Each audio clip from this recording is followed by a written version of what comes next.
You're welcome back. We're still with the Minister of Interior, Comrade Abba Moro. Thank you for joining us once again. Thank you very much. Well, let's continue this way. Against the celebration of the World Humanitarian Day, we just got wind of some figures. The National Commission for Refugees and Internally Displaced Persons exposed this figure, and they said about 600,000 internally displaced persons there are about that figure in the Northeast as at July 2014. How much of this is true? The Northeast at the moment is engulfed in a crisis of a sort. The conflict arising from insurgency in that part of the country definitely occasions displacement of persons. The National Emergency Management Agency has certainly been directed by Mr. President to be on ground to provide succor for those who will be affected by the conflict in that part of the country. And so the crisis continued to rage. And as long as the crisis continues, as long as fighting continues in various parts of that region to contain the insurgency, displacement certainly will be a very continuous process. I want to believe that whatever figure that is being churned out certainly can only be an estimate. Because as I'm talking to you, people have been displaced. People have been settled. And so I think it will not be completely correct and wise to continue to place your hands and your fingers on any numbers now. Because even people who are displaced definitely are even in the line of action as we are talking about now. And so how convenient will it be for anybody now to come forth with a figure as many as 600,000?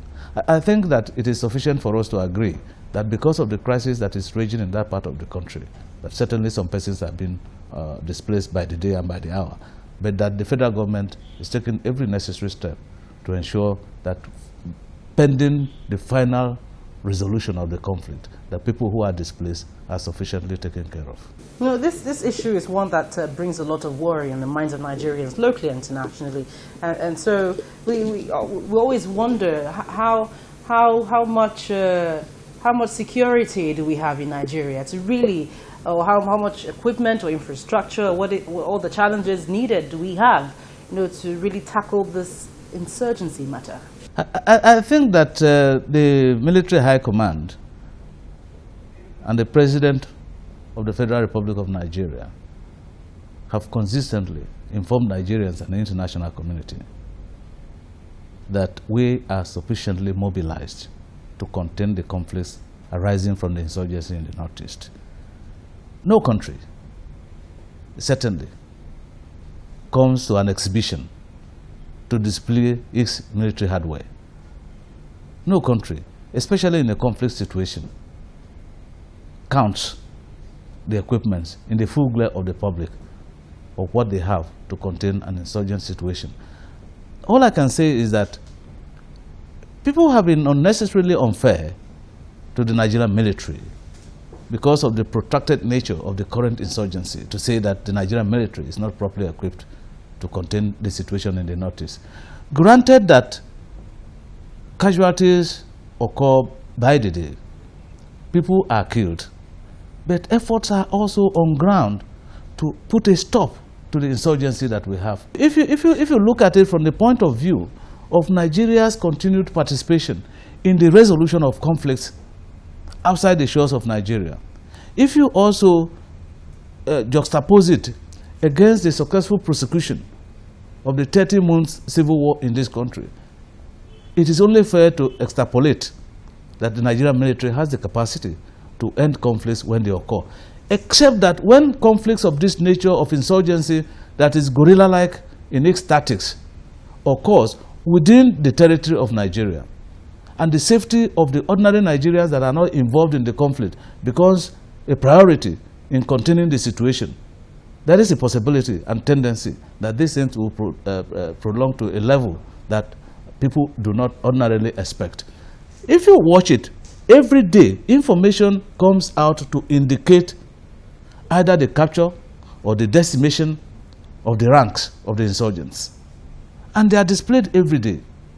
And so that there are remnants and groups of these insurgents that have not been completely brought to book is not an indication that progress is not being made.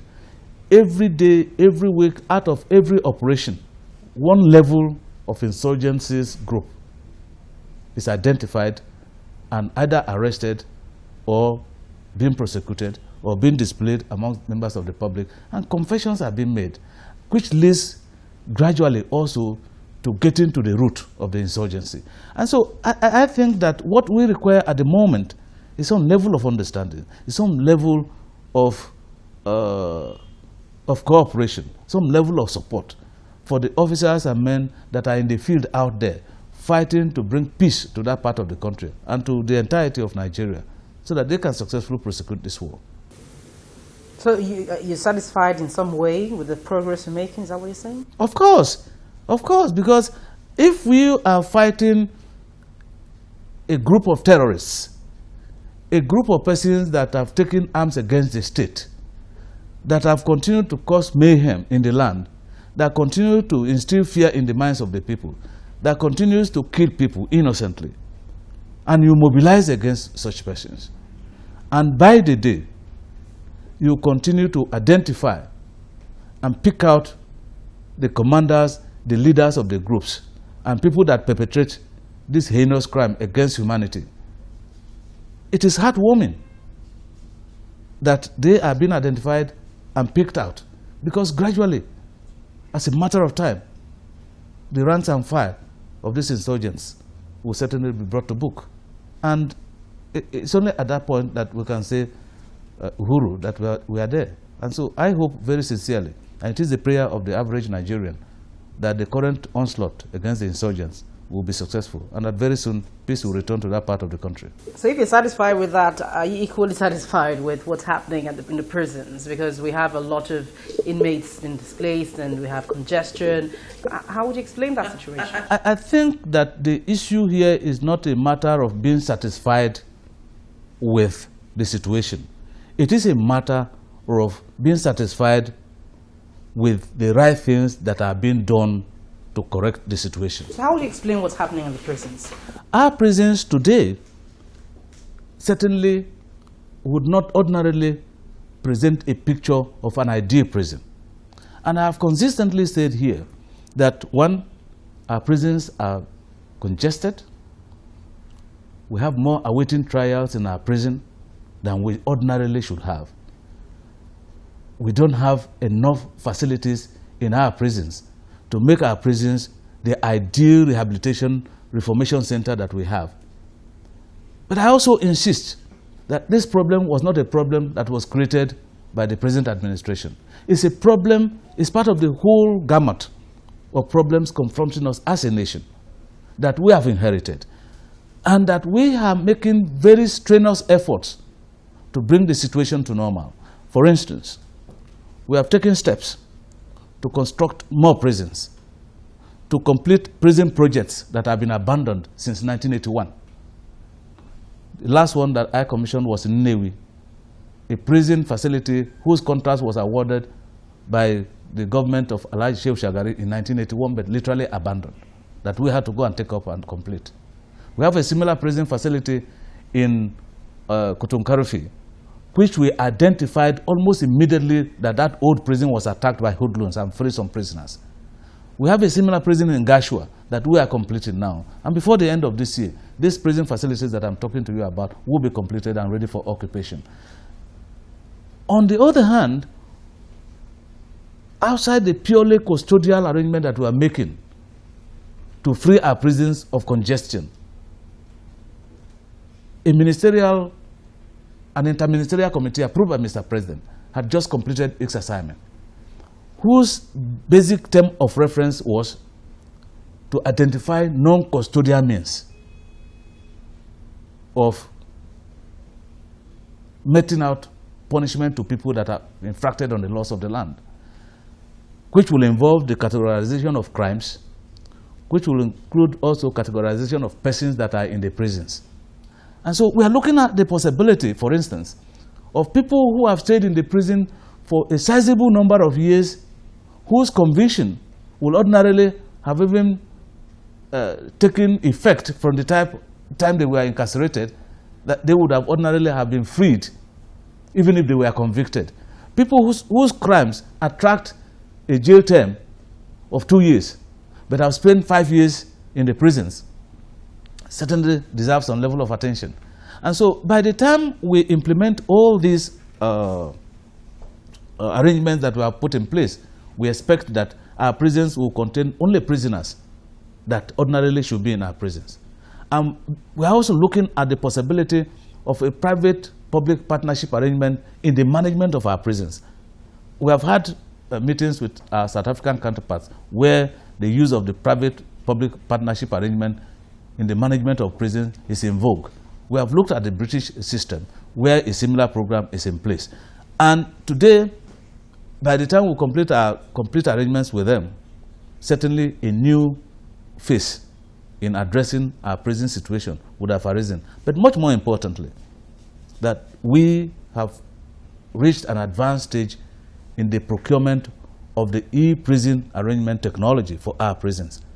And this is intended to create, first of all, an appropriate database for our prisons, so that if you look at the records that we have, at a glance, you should be able to know which prisoner is in this prison for what offense, and the level of access to justice. What's happening with that investigation into the immigration recruitment? At the moment, what I can tell you is that the committee that was put in place by Mr. President has almost rounded up its assignment. And based on the terms of reference that was given to them, it is that committee's recommendation and committee's findings and recommendations as to the way forward that will inform our next step of action. Thank you very much, Minister of Interior, Comrade Abba Moro. Thank you for joining us on Dateline Abuja. Thank you very much. It's a pleasure being with you. Thank you very much. Thank you.